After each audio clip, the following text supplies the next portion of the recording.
Okay. So, good day everyone. So, ito yung isang sample simulation natin for laboratory.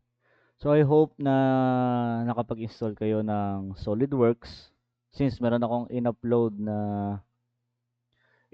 na installer sa ating Messenger group. So, yun yung naka G Drive link. I hope ma-install natin. Ma-install natin yung SolidWorks sa kanya-kanyang laptop. Or kung wala naman laptop is pwede naman maki-share sa mga kaklase natin na merong laptops kasi simple simulation naman ang gagawin natin. Hindi naman siya komplikado. Based sa mga case study nyo, so ito yung mga gagawin nating simulation. Una sa lahat, ang pinakamadaling example is yung bracket type simulation. Pag sinabing bracket type simulation, ibig sabihin dito sa part na to, ito, sa top na yan, may nakalagay dyan na load. May nakalagay na load dyan. Either motor o kung ano mang mabigat na object na nakalagay dyan sa bracket na yan is kailangan natin malaman kung okay ba yung pagkakadesign ng bracket, yung kapal niya, yung lapad niya, okay ba yon? Kung tama, doon natin malalaman sa simulation. So, pagka mag-simulate tayo, i-click lang natin itong simulation. Yan, nandito. Kung wala kayo nakitang ganito, punta lang kayo sa gear na to, then add-ins. I-check nyo tong SolidWorks simulation dito sa side na to, then i-check nyo rin dito. Okay? So, punta tayong simulation, new study. Sa new study, ang kailangan muna natin, syempre, static ang simulation natin. One direction lang ng force ang i-operate natin. Okay, one direction lang muna. Static 1, check. Then, magtatanong yan, iba't ibang features dito. So, ito yung susundin natin. Una muna, kailangan natin mag-apply ng material. Siyempre, ma-analyze natin yung behavior ng design natin kung meron niyang subject na material. So, click lang natin. May iba't ibang type ng material dyan. Merong steel, merong iron, may aluminum alloy. Then, depende sa kung anong material ang ginagamit doon sa study nyo, pumili na lang kayo dito. Or kung wala naman, pwede kayo mag-custom material. Diyan, sa plastic. Custom plastic, i-define nyo lang kung ano yung mga properties doon sa material na gamit nyo. Pero usually si SolidWorks, meron naman yan lahat ng properties ng metal. So, okay. Dito sa akin, ang gamit ko, assumption is alloy steel. So, pag piniklik yung alloy steel, i-click ko lang yung apply. Okay? Click natin yung apply.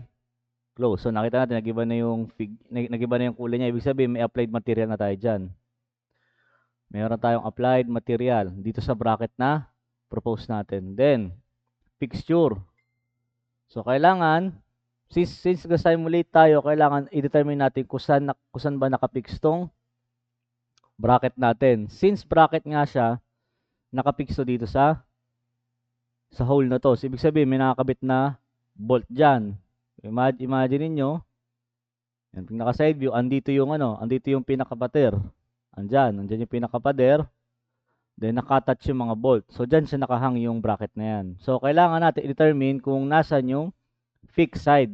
Yung pagka-sinimulate natin to, may isang side na hindi siya gagalaw. Kasi doon naka-attach yung mga bolts. So, picture advisor, picture advisor,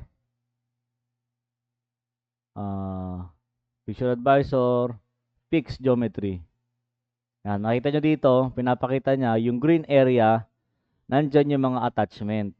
So, dito, kung saan tayo naka-attach, kung nakadikit lang to sa pader, ibig sabihin, itong buong surface ito ang pipindutin natin. Since naka-bolt yan, at di naman to totally nakadikit sa pader, totally naka-adhesive, naka-attach yan through bolt, ang ilalagay natin fixed geometry is yung naka-hole. So, yan, pipindutin natin yung hole. Yan, ito. Yan. Isa dito. Isa dito. Isa dito. Okay? Yan yung naka-fixed geometry. Ito, mahaba yung bolt kasi hinabaan ko kasi meron designation ng bolt na nilagay ako dyan. So, freehand lang naman yung drawing natin pero sa inyo, kailangan nyo i-fix ng maayos yung drawing nyo. So, apat na hole para sa apat na bolt, nandyan ang fixed geometry. Then, check. Yan. So, ibig sabihin, meron na tayong fixed geometry. Ibig sabihin, nandyan na yung naka-attach. So, pag nag-simulate tayo, hindi siya gagalaw at tataob. Magre-react lang kung ano yung part na subject sa load. Then, external load advisor. Dito tayo mamimili kung anong load ba yung kailangan. External load, force, torque, pressure, gravity, centrifugal force. Usually, kung ito yung bracket lang naman, occurring lang ang force sa pinakatuktok. Kung torque naman, isang material mo, example shafting, yun yung apply mo ng torque. Kung pressure, panigurado, pressure vessel yun. Ibig sabihin, merong dumadagan dyan. Ano siya, by pressured.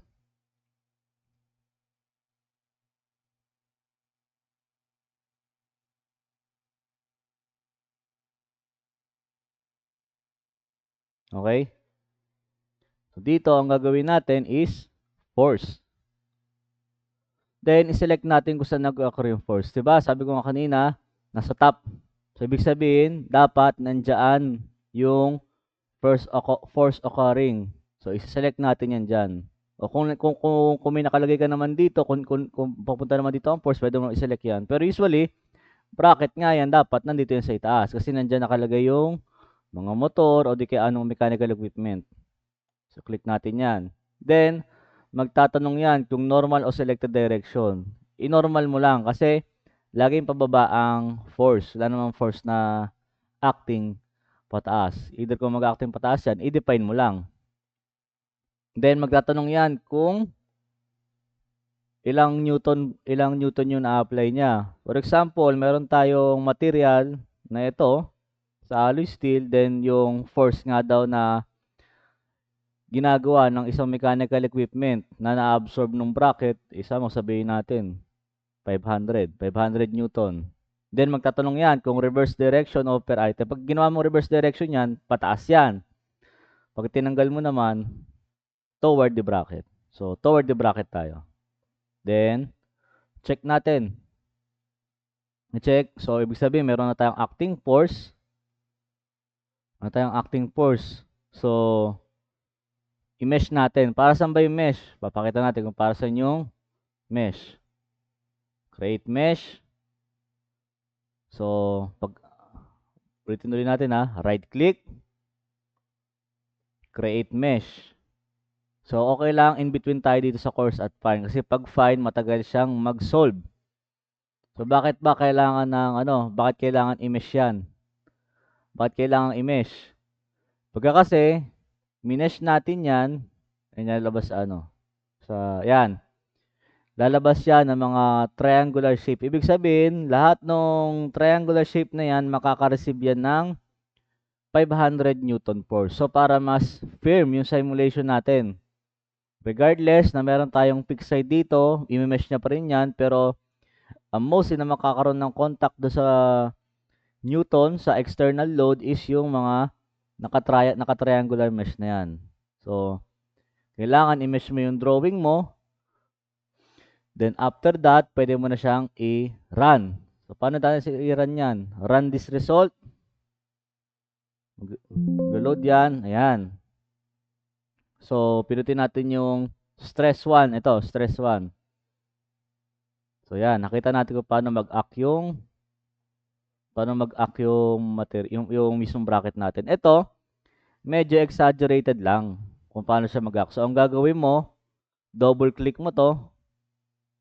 Then, lalabas dito, definition, true scale. True scale lang gamitin natin. True scale kasi para true to life action ng material. Okay? Then, check. So, yan. Nakita natin medyo nag-straight na kasi yun talaga yung material action. Then, paano nag-occur yung stress? Pwede nating i-animate. Napapansin natin, kung saan yung part na merong mahaba yung bolt, dun siya umaangat yung stress. Yan, stress level. Yan. Tignan natin. Ibig sabihin, nandyan ang weak part area. Sir, paano na ma-define kung nasan yung specific point? Dito natin siya gagawin. Double click uli natin. Lagay natin dito. Show minimum annotation, show maximum annotation. So, ibig sabihin, ipapakita niya kung saan yung pinaka minimum stress at maximum stress na nag-a-apply. Okay? Ibig sabihin yan, yung doon sa part na yan. Pag inanimate natin uli yan, makita nyo, nagbabago-bago yan. So, ibig sabihin, pumapalo yan dito sa measurement na nandito. Okay? Check. So, yan. So, dapat ganyan yung makita ko sa mga drawing nyo. Kailangan, pag sinimulate nyo, makita natin yung minimum at maximum. Para pag nag-generate yung report, kasama yan. Then, sunod, displacement. Sa displacement, kailangan, i-ayos din natin, wag masyadong aggressive yung structure. So, kailangan, minimum at maximum annotation ulit tayo.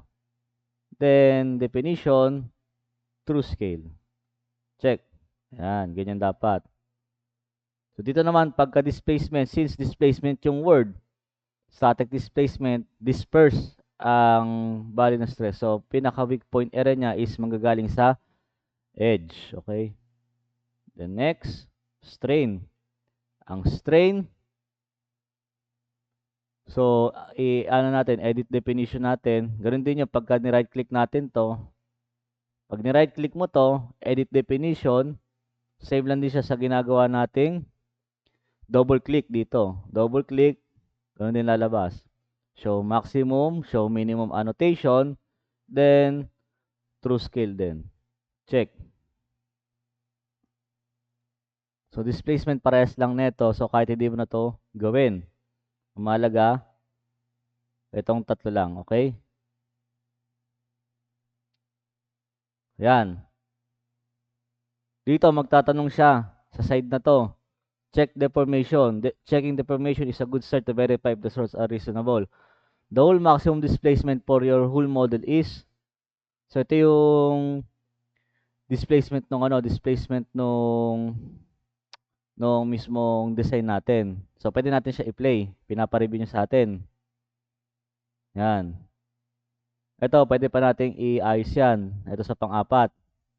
Kasi pang-apat ang tinutukoy niyan. True scale, settings. So, fridge option continuous lang. Check. Yan, ganyan siya mag-occur. So, wala naman masyadong minimal na action. Pero pag tinignan natin sa pag tinignan natin yan sa mismong displacement dito, nakita natin kung paano siya mag-act. Wait lang. Dito. Show. Tapos pagka pinlay natin, animate. Yan. Ayan, displacement. Then magtatanong yan. Overall deformation shape does not look correct. Magnitude does not look correct. Deformation near at least one load, fixture, connector, or part, interaction does not look correct. So, tinatanong niya dito, so ito lang lagi natin i-check. Deformation near at least one load, fixture. So, dapat wala masyadong stress sa carrying sa fixture mo. Kasi nga, ayun yung fixed side. Diyan naka-harness, diyan nakadikit yan yung nagsusuporta sa bracket mo. Then, select mo lang, everything looks reasonable. Okay? Tatanong pa yan, other result concern.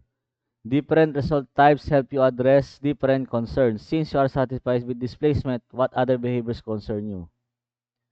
So, kung sa study nyo, ay hinahanap nyo yung material breaking or yielding, so pwede nyo iselect to.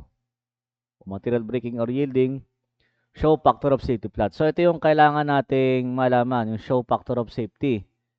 Siyempre, kada material, kailangan meron tayong factor of safety. So, click natin yung show factor of safety plot. Ibig sabihin, ang factor of safety plot natin is 370 ang na-compute.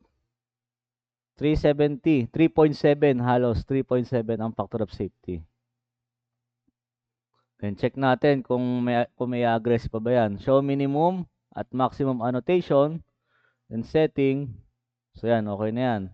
Check. Papatanong si SolidWorks uli. Yan, may factor of safety na tayo. Ang ibig sabihin ng factor of safety natin is nasa 370. Define material properties. Ang tanong, tama ba yung design natin? Tanongin natin si SolidWorks. Are my results accurate? Click natin. Although displacement may be accurate, stress require more elements for the same level of accuracy. To gain more confidence in result, you can view stress result, meshing size, and rerun. So, pag sinabi niya dito, view stress result, change meshing size, and rerun, ang tinatanong niya, yung meshing, pwede mo daw i-adjust uli. So, pag in-adjust mo yan, edit, mesh advisor. Wait lang ah. Yung kaninang pinakita natin, yung create mesh, yung make course at find, pwede mong isagad yan papuntang find. Pero, mas matagal ang solving nun. Then, kung nagawa mo naman na, pwede mong i-run mo uli yung study. Then, dito, sa result, uli, tatanong uli yan. Kung okay naman na yung result mo, yan, other failure modes, pero tatanong pa yan. Yan. May mga example tayo dito. Depende sa properties na depende sa study na gamit mo. Merong vibration para sa mga, yan, kung merong example ng basketball ring, pwede nyong gayahin to. Buckling or collapse. Sa buckling or collapse, may isang example din tayo dyan.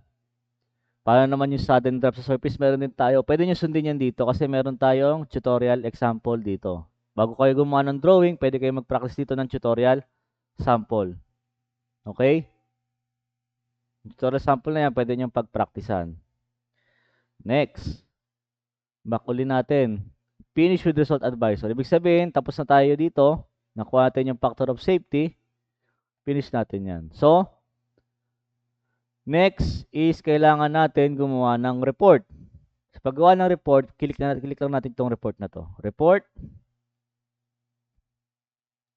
Then, dapat lahat naka-check. Pwede mong pangalanan. Yan. O sa designer, pwede lagay mo yung pangalan mo. O sa akin, nalagay ko Christopher Lennon de la Cruz. Lennon de la Cruz. Company, so UPHSD, Kalamba. URL or email ko, Christopher Lennon.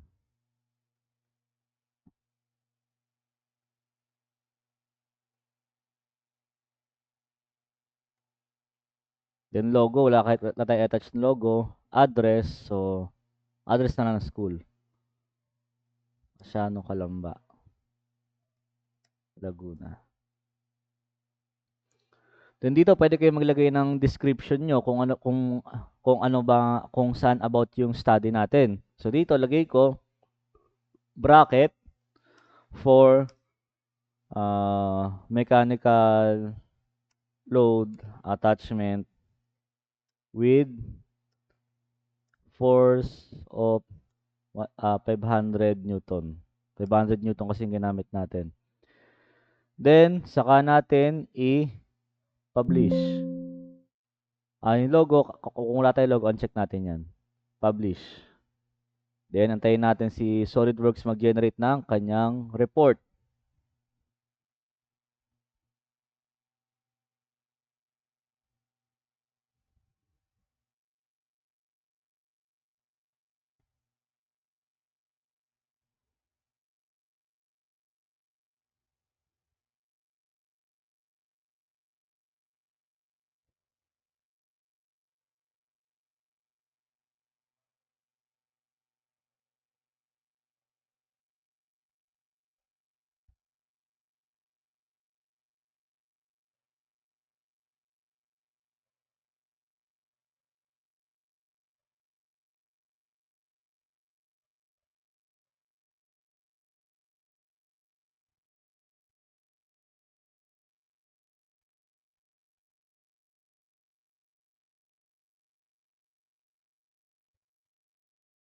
Yan, okay na. Auto open sa Word. Nalagay niya dito. Yan. Designer, ikaw, lagay mo yung pangalan mo. Study name, static 1, analysis type static. So, ito yung mga kailangan natin makita sa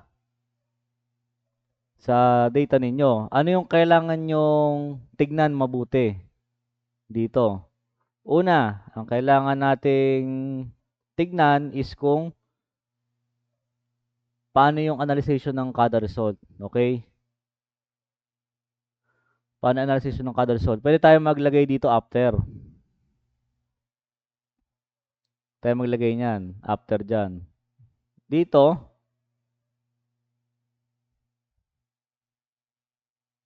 connector definition. Ano yung connector definition dito? Ang connector definition dito ay yung type ng bolt. So, lagay mo dito, type of bolt na ginamit mo. Or, connector definition, kung yan ba'y pinagdugsong ng welding, ano yung weldment type?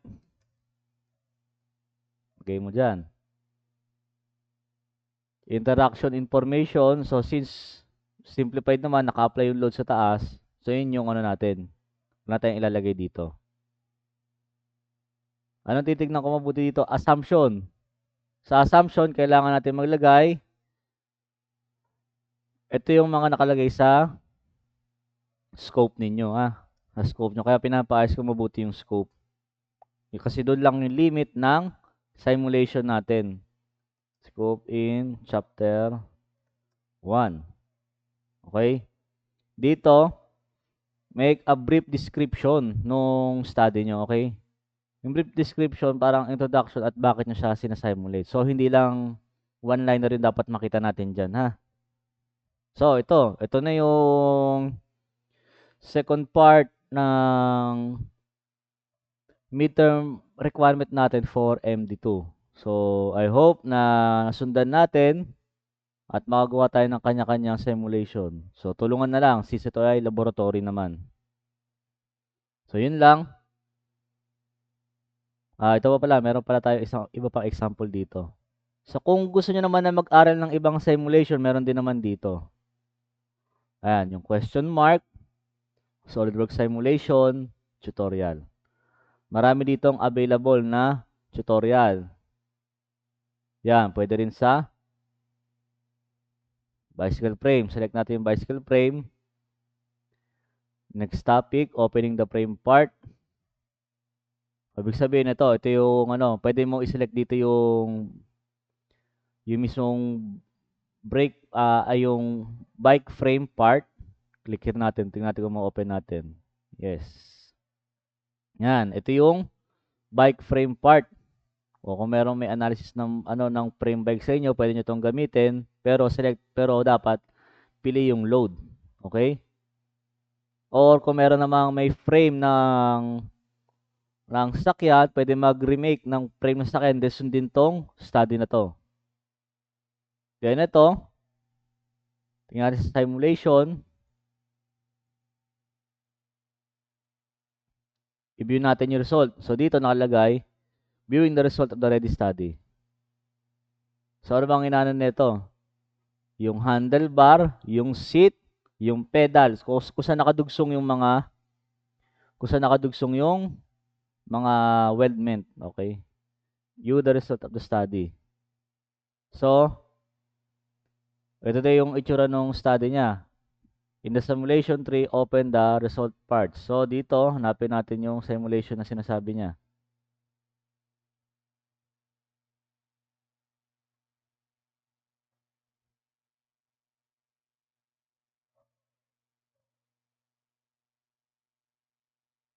Dito, click lang natin, balik ulit natin. Viewing the result, viewing the properties, noise per design study.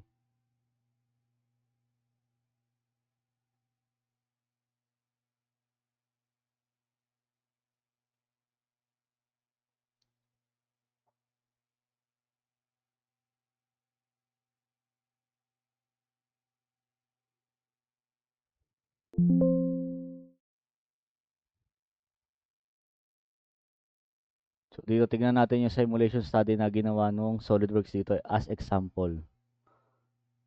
Simulation.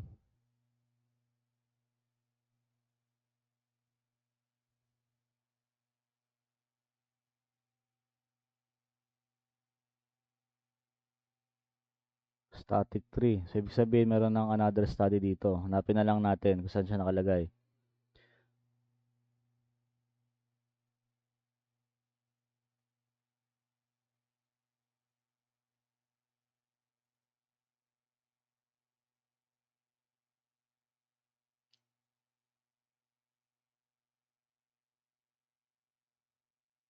Ito, dito. Ayan. Design evaluation, motion study, ready. So, dito yung simulation niya. Yan, nakahanda na dyan. So, pwede nyo sundan kung paano siya ginawa isa-isa. Then, i-run natin yung study. Tingnan natin kung ano itsura ng study niya dito.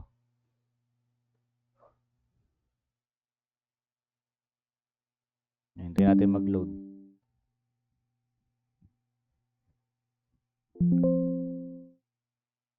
Yan.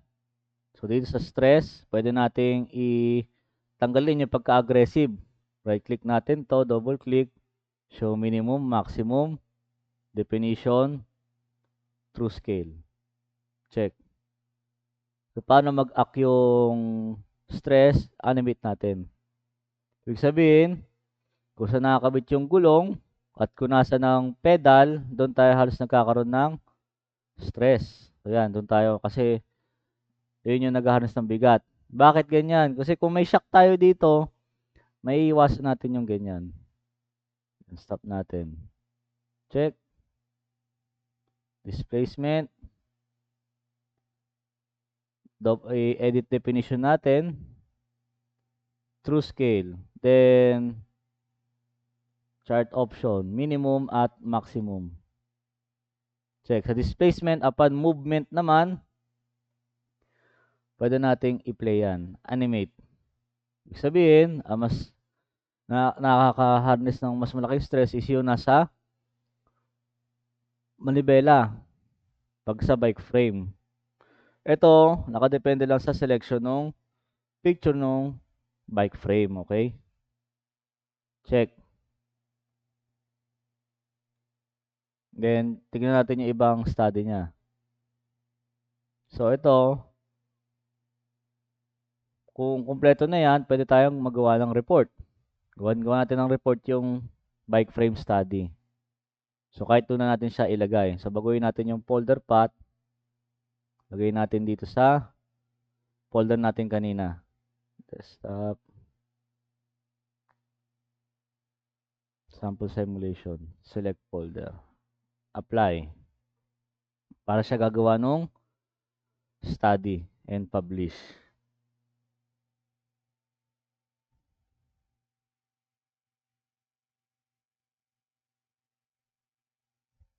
Tayo natin mag-load.